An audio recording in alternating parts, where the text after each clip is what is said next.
नमस्कार मंडळी, आज बनवलेली आहेत कुरकुरीत अशी कॉर्न आणि पालकची भजी। तर त्यासाठी अर्धी जुडी इथे पालक धुवून चाळणीवरती निथळत ठेवला होता आणि त्यानंतर इथे मी आता एक कांदा बारीक चिरून घेतलेला आहे।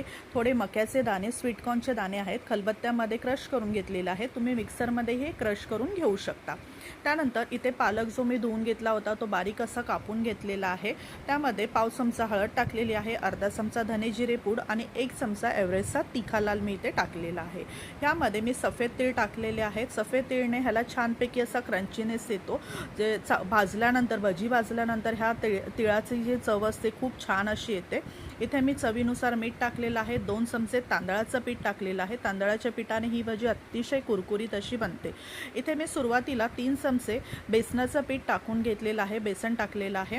आता हे सर्व गोष्टी मिक्स करून घ्यायच्या आहेत पहिल्यांदा आणि लागेल तसं बेसनचं पीठ आता इथे मी परत एकदा ॲड केलेलं आहे। मला थोडंसं कमी पडलं होतं, इथे 3 चमचे मी वरून परत ॲड केलेलं आहे। हे छोटे आपले पोहे खाण्याचे चमचे असतात त्या आकाराचं हे चमच्याने मी पीठ यूज केलेलं आहे।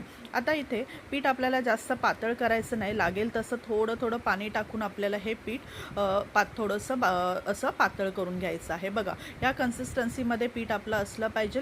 आता आपलं हे पीठ तयार झालेलं आहे, सो आपण आता भजी तळून घेऊया।